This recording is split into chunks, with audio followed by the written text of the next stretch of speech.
Hello guys, ഇന്ന് നമുക്ക് കാച്ചിലും മുളകും ഹലോ ഗൈസ്, എന്നെ ഈ കാന്താരി വാങ്ങിച്ച് ഇവിടെ കൊണ്ട് വെച്ചിരുന്നതായിരുന്നു. അപ്പോൾ ഈ കാന്താരി കിട്ടുമ്പോൾ വിചാരിച്ച് ചേമ്പും കാച്ചിലും ഒക്കെ പുഴുങ്ങി തിന്നണമെന്ന്.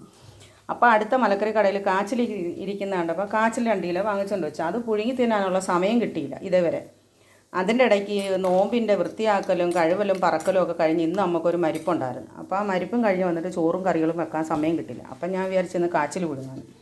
അങ്ങനെ കാച്ചിൽ പുഴുങ്ങി കാന്താരിക്കുട്ടനും ഉള്ളിക്കുട്ടനെയും ഉപ്പും എല്ലാം കൂടെ പൊടിച്ചതാണ് വെച്ച് പൊടിച്ചങ്ങോട്ട് വെച്ച് ഉച്ചയ്ക്ക് ഞങ്ങൾ ഇന്നപ്പം നമുക്ക് പുഴുക്കാണ്. ഇച്ചിരി കഞ്ഞി, ചൂട് കഞ്ഞി കൂടെ ഉണ്ടായിരുന്നെങ്കിൽ സൂപ്പറായിരുന്നു ഇതിൻ്റെ കൂടെ. ഇല്ലേ റെന്നുകുട്ടാ?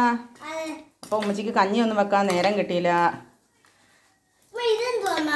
അതിൻ്റെ കൂടെ കാന്താരി മുളകും എടുത്ത് വെച്ച്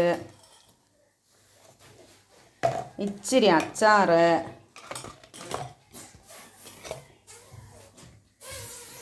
എടുത്ത് വെച്ചപ്പോൾ റെന്നുകുട്ടൻ പറഞ്ഞു ഒരു ഉണക്കമീൻ വറുത്തതും കൂടെ താമച്ചിന്ന് പറഞ്ഞു. അപ്പോൾ ഒരു ഉണക്കമീനും കൂടെ വറുത്ത് അതിൻ്റെ കൂടെ എടുക്കാമെന്ന് വിചാരിച്ചു. ഇല്ലയോ കളെ?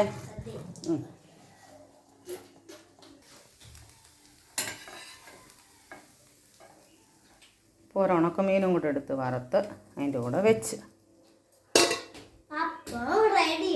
നമുക്ക് എത്ര കൂട്ടാനുണ്ടെങ്കിലും എന്തൊക്കെ ഉണ്ടെങ്കിലും ഈ ഉള്ളിയും മുളകും ഒന്ന് പൊട്ടിച്ച് ഇച്ചിരി വെളിച്ചെണ്ണ അതിനകത്ത് ഒഴിച്ചാൽ അത് കൂട്ടി ഒരിച്ചിരി ചോറ് കഴിക്കുന്നത് എന്തൊരു ടേസ്റ്റാണെന്നറിയാമോ?